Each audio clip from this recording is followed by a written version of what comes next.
이것이 원칙적으로 맞는 말은 아니라 라는 것입니다.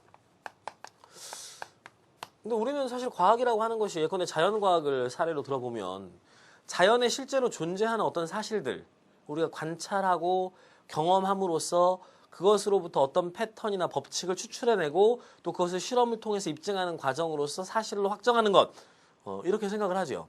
그러므로 경험이 밑바탕이 되어 있는 경험학으로 보이는 것이 사실입니다. 그런데 왜 경험학이 아니라고 얘기할까요? 포퍼의 얘기는 간단합니다. 포퍼는 예를 들어보자. 과학은 과학을 통해서 도출되는 명제는 일반 명제의 형태로 나타난다라는 것입니다. 예컨대 모든 A는 B다 와 같은 형태인 것이죠. 예컨대 모든 백조는 하얗다 라고 하는 결론, 즉 일반적 명제로서 결론이 내려지게 된다. 그런데 이러한 그 일반적 명제로서 보편적인 명제로서 우리가 이렇게 결론을 내리게 되면 이 명제를 입증하기 위해서는 모든 백조를 다 경험해야 합니다. 그렇죠? 그래야 모든 백조가 하얗다는 사실을 입증할 수 있습니다. 그러나 인간은 모든 백조를 경험할 수 없습니다. 따라서 이 명제는 경험을 통해서 입증될 수 있는 성질의 것이 아니라는 겁니다. 많은 이야기입니다. 그렇죠? 포퍼는 여기까지 논증한 이후에 그 다음에 어떤 얘기를 하냐면요. 그러나 그럼에도 불구하고 과학은 경험학이다 라고 이야기합니다. 이상하지요? 왜 그런가? 이렇게 안 된 경험학일 수 없는 구조를 가지고 있는데 왜 과학이 경험학으로 볼 수 있느냐 라고 했을 때 포퍼가 얘기하는 건 이런 겁니다. 그러나 과학은 굉장히 중요한 한 가지의 원칙을 가지고 있다. 그것은 바로 반증 가능성이다. 예컨대 과학은 단 한 가지라도 일반 명제에 어긋나는 사례가 존재한다면 그것으로 일반 명제가 진리임을 포기한다 라는 겁니다. 예컨대 단 하나의 검은 백조만 발견된다면 그렇죠? 모든 백조는 하얗다라고 하는 명제는 거짓인 것으로 그렇죠? 진리가 아닌 것으로 포기된다. 과학은 이 반증 가능성을 통해서 진리와 이론의 전복을 인정하는 학문이다. 이것이 과학의 본질이다. 즉 하나의 경험이 진리로 간주되고 있는 명제를 반증하고 바꾸어 놓을 수 있는 자격으로 용인된다는 바로 이 사실이 과학을 경험학으로서 인정할 수 있게 한다 라는 것입니다. 그래서 구조적으로는 경험학일 수 없는 과학이 경험학인 이유는 바로 반증 가능성 때문이다 라는 것이지요. 따라서 이것을 인정한다면 우리는 언제든 진리라고 간주했던 것들을 수정해가고 보완해감으로써 더 나은 진리로 더 나은 세계에 대한 정확한 인식으로 나아갈 수 있게 될 것이다. 따라서 과학은 반증 가능성을 용인하고 그것을 지켜나갈 때 진리에 도달하기에 가장 좋은 방법이 된다라는 것이죠.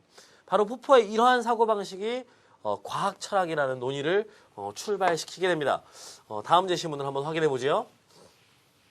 어느 시기의 과학적 이론도 그때까지 이루어진 실험에 의존하고 있을 뿐 아니라 우리가 당연하게 받아들이기 때문에 그 존재조차 인식하지 못한 어떤 편견 위에 또한 과학적 이론이 토대하고 있다는 점을 우리는 인정해야 한다. 자, 우리가 생각해 볼 필요가 있지요.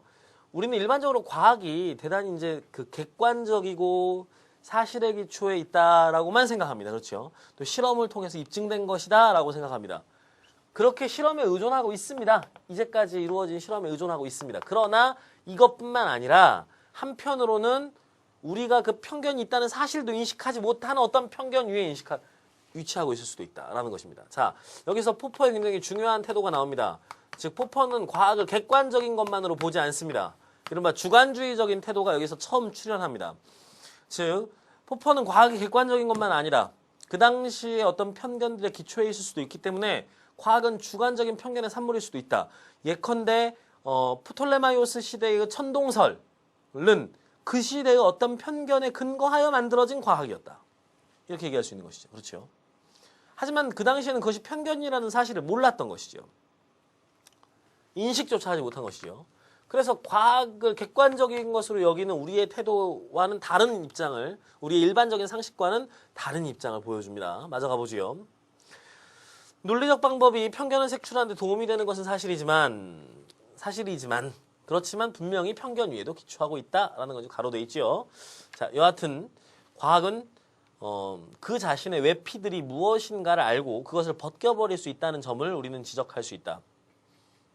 자, 이 우리를 둘러싸고 있는 이 외피들, 편견들, 그래서 색안경을 끼게 하는 우리의 편견들을 무엇인지 알고 그것을 제거할 수 있는 가능성이 있다는 겁니다.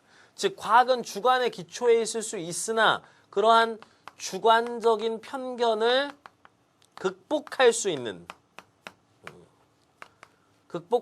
방법을 또한 포함하고 있다라고 얘기하고 있는 대목인 것이죠. 그렇죠? 자, 하지만 아주 정확하게 얘기되기보다는 살짝 암시된 느낌입니다. 그러나 이 과정은 완결될 수 없다. 즉, 극복해내는 과정은 끊임없이 계속되어야 된다. 지속되는 과정이다. 이건 지속되는 거다. 그래서 계속해서 새롭게 우리는 편견으로부터 벗어나서 더 나은 진리로 나아가는 과정이 과학이다라고 보는 겁니다. 가보겠습니다. 이 과정이 어디에선가 중지되어야 하는 한계란 있을 수 없다. 어떠한 전제도 원칙적으로 비판될 수 있다. 자, 비판 가능성에 대해서 열려 있어야 과학이다. 계속해서 변화하는 가능성에 대해서 열려 있어야 된다. 진리를 확정하는 것이 과학이 아니다. 라는 것입니다. 그리고 누구나 비판할 수 있다는 것이 과학적 객관성을 구성한다. 그렇습니다. 누구나 비판할 수 있어야 과학적인 겁니다. 누군가가 객관적인 근거를 가지고 비판을 하는데도 그것을 수용하지 않는다면 우리는 그것을 과학적 진실로 용인할 수 없습니다. 그렇죠. 여러분들이 여러 가지 사례들을 또 우리의 삶에서도 또 사회적인 문제들에서도 찾아볼 수 있을 겁니다. 분명히 비판이 용인되어야만 우리는 그것을 과학적 진실로 인정할 수 있습니다. 과학적인 결과들은 과학 발전은 어느 단계에서 얻어진 결과이므로 과학의 진보 과정 속에서 언제나 다른 결과에 의해 대치될 수 있다는 의미에서 그것들은 상대적이다. 그렇습니다. 이제 상대주의적인 관점까지 나왔습니다. 절대적이지 않다는 겁니다. 즉, 포퍼는 우리가 알고 있는 과학에 대한 일반적인 상식들을 다 뒤엎고 있습니다. 과학은 대단히 주관적인 것이다. 하지만 이 주관적인 것을 벗어날 수 있는 방법을 갖고 있는 것이 과학이다. 라는 것이고요. 그리고 과학적인 결과가 절대적인 것도 아니다. 이것은 언제든지 변화할 수 있는 것이고 상대적인 것이다. 라는 것이죠. 그래서 그러나 이것은 진리가 상대적이라는 것을 의미하진 않는다. 그렇죠. 과학으로 얻어진 결과가 상대적이라는 것이지 진리가 상대적인 건 아니다. 라는 겁니다. 진리는 여전히 절대적이라고 보고 있는 겁니다. 포퍼는 진리는 절대적인 것으로 보는 진리관을 가지고 있습니다. 마저 가보죠. 어떤 주장이 진리라면 그것은 영원한 진리다. 그것이 의미하는 것은 과학적 결과들은 가정의 성격을 지녔다는 것이다. 그래서 과학적 결과는